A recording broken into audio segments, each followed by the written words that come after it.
আসসালামু আলাইকুম। দেশের সংবাদে আপনাদেরকে স্বাগত জানাচ্ছি। আমি আদিবা সুলতানা শারমিন। শুরুতেই জানিয়ে দিচ্ছি শিরোনামগুলো। ৪৭তম বিসিএস এর প্রিলিমিনারি শুরু। সারা দেশের ২৫৬টি কেন্দ্রে পরীক্ষা দিচ্ছেন ৩.৫ লাখের বেশি চাকরি প্রার্থী। জালিয়াতি অনিয়ম ঠেকাতে মাঠে ১২০ ম্যাজিস্ট্রেট। কাগজে কলমে ঢাকায় অন্তত ৪৬টি খাল থাকলে অস্তিত্ব খুঁজে পাওয়াই কঠিন। দখল আর তদারকির অভাবই বড় কারণ। সিটি কর্পোরেশনের ভূমিকা নিয়ে অস্তিত্বহীন মাদ্রাসায় অর্থ বরাদ্দ, পারিবারিক কবরস্থানকে সামাজিক দেখিয়ে টাকা উত্তোলন। ময়মনসিংহ জেলা পরিষদের প্রকল্পে ৯/৬ রিপোর্ট আটকাতে ঘুষের প্রস্তাব। মার্কিন পণ্য আমদানি বাড়াতে দেরি হলে শুল্ক ইস্যুতে বেঁকে বসতে পারে ট্রাম্প প্রশাসন। আশঙ্কা ব্যবসায়ীদের। বাণিজ্য ঘাটতি কমাতে সরকারি ক্রয় দ্রুত শেষ করার দাবি। ৪৭তম বিসিএস এর প্রিলিমিনারি পরীক্ষা শুরু হয়েছে। এতে অংশ নিয়েছেন ৩.৫ লাখের বেশি চাকরি প্রার্থী। সকাল ১০টা থেকে পরীক্ষা শুরু হলেও ১ ঘন্টা আগে থেকেই কেন্দ্রে প্রবেশ করেন পরীক্ষার্থীরা। ঢাকা সহ দেশের ৮ বিভাগীয় শহরের মোট ২৫৬টি কেন্দ্রে একযোগে এই পরীক্ষা চলছে। ২ ঘন্টাব্যাপী পরীক্ষায় সময় শেষ হওয়ার আগে কেউ হল ত্যাগ করতে পারবেন না। তবে প্রতিবন্ধী শিক্ষার্থীদের জন্য থাকবে ২০ মিনিট অতিরিক্ত সময়। প্রিলিমিনারিতে জালিয়াতি অনিয়ম ঠেকাতে কাজ করছেন ১২০ ম্যাজিস্ট্রেট। ৪৭তম বিসিএস এ মোট শূন্য ক্যাডার পদের সংখ্যা ৩,৪৮৭ আর নন ক্যাডার পদের সংখ্যা ২০১। এই বিসিএস থেকে মোট ৩,৬৮৮ জনকে ক্যাডার ও নন ক্যাডারে নিয়োগ দেওয়া হবে। জলাশয়ের নগরী ঢাকা এখন কংক্রিটের জঞ্জাল। অবৈধ দখলদারদের দৌরাত্ম্য আর রক্ষণাবেক্ষণের অভাবে হারিয়ে গেছে অনেক খাল। দিনের পর দিন লড়াই করে যেগুলো টিকে আছে সেগুলো এখন অস্তিত্ব সংকটে। বিশেষজ্ঞরা বলছেন, খাল উদ্ধারে সিটি কর্পোরেশনের যে অল্প কিছু কাজ, তাও লোক দেখানো। দখলদারদের বিরুদ্ধে আইনের প্রয়োগ আর যথাযথ উদ্যোগ ছাড়া বাঁচিয়ে রাখা সম্ভব না বাকি খালগুলোকে। মঞ্জুর রহমানের ছবিতে ওয়ালিউল সাকিবের বিশেষ প্রতিবেদন।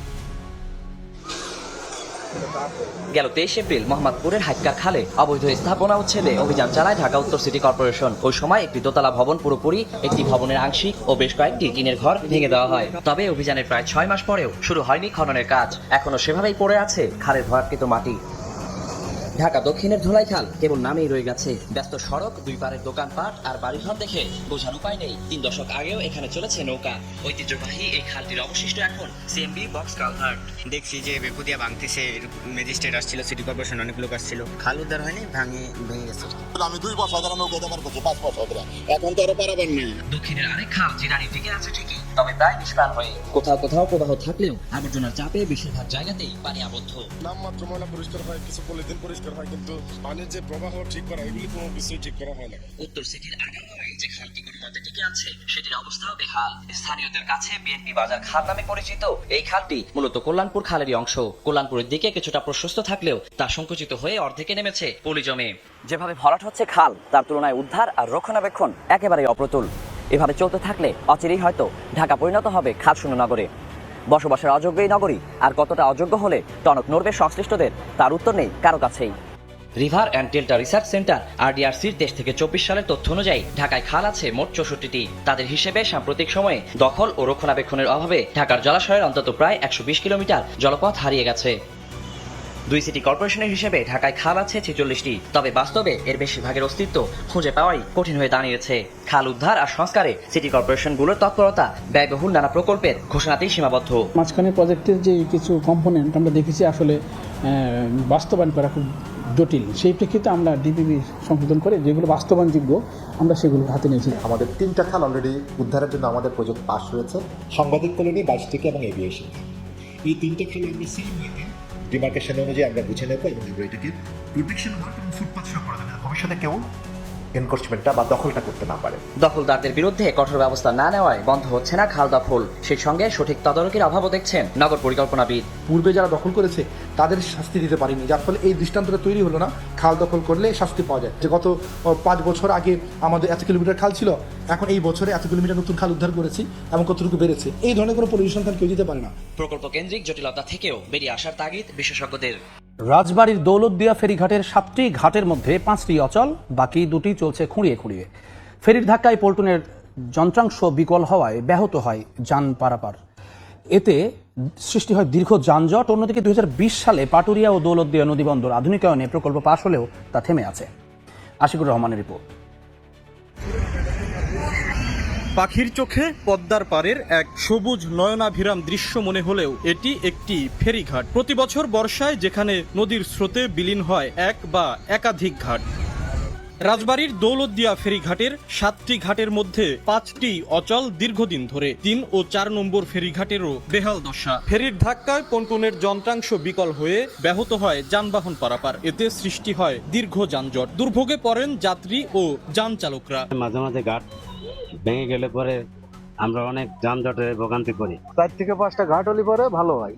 এখন যে একটা ঘাট দুটো ঘাট চালু আছে, এতে খুব দাম পড়ে। অন্যদিকে 2020 সালে পাটুরিয়া ও দৌলতদিয়া নদীবন্দর আধুনিকায়নে প্রকল্প পাশ হয় একনেকে। 1351 কোটি 70 লাখ টাকা ব্যয়ে প্রকল্পটি বাস্তবায়নের দায়িত্ব পায় বিআইডব্লিউটিএ। 2023 সালের জানুয়ারিতে দৌলতদিয়ার 3টি মৌজায় 30 একর জমি অধিগ্রহণের জন্য নোটিশ দেয়া হয় জমির মালিকদের। তবে সেখানেই থেমে যায় প্রকল্পটি। 5-6 বছর ধরে শুনতেছি যে এখানে আধুনিকায়ন হবে, কিন্তু এরকম কোনো কিছু আমরা এখানে দেখতে পাচ্ছি না বা হচ্ছে না। প্রকল্প জমি অধিগ্রহণের জন্য 7 ধারা নোটিশ দিয়েছিল, 7 ধারা নোটিশ পর্যন্ত শেষ, আর এখন তার আমাদের সরকার কোনো আলো নাই। প্রকল্প পরিচালক বলছেন, নকশা সংক্রান্ত জটিলতা ও ব্যয় বৃদ্ধির কারণে প্রকল্পটির কাজ শুরু হওয়ার আগেই সমাপ্ত ঘোষণা করা হয়েছে। আর বিআইডব্লিউটিসি বলছে, ভোগান্তি লাঘবে দৌলতদিয়ায় ঘাটের সংখ্যা বাড়াতে ঊর্ধ্বতন মহলে অবহিত করা হয়েছে। 7 নম্বর ঘাটের ব্যাপারে বিআইডব্লিউটিতে আমাদের মেরিন বিভাগ লিখিত আকারে অবহিত করছেন।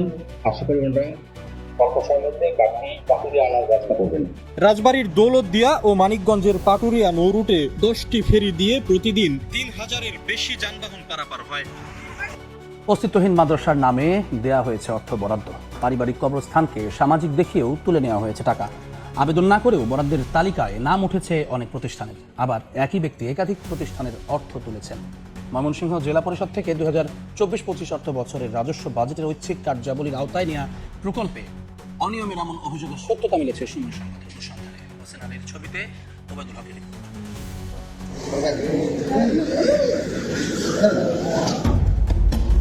ময়মনসিংহ জেলা পরিষদে 2024-25 অর্থ বছরে রাজস্ব বাজেটের জনস্বাস্থ্য উপখাতে 47টি প্রকল্পে 86,50,000 টাকা বরাদ্দ দেওয়া হয়। এর মধ্যে সদর উপজেলার ভাবখালী ইউনিয়নেই নেওয়া হয় 35 লাখ টাকা ব্যয়ে 17টি প্রকল্প, যার বেশিরভাগ কওমি মাদ্রাসার উন্নয়ন এবং বাস্তবায়ন প্রকল্প কমিটির হাতে। একটি ইউনিয়নে জেলা পরিষদ থেকে এত বরাদ্দ কিভাবে গেল, এ নিয়ে প্রশ্ন ওঠে। সেই প্রশ্নের উত্তর খুঁজতে ভাবখালী ইউনিয়নে সময় সংবাদ।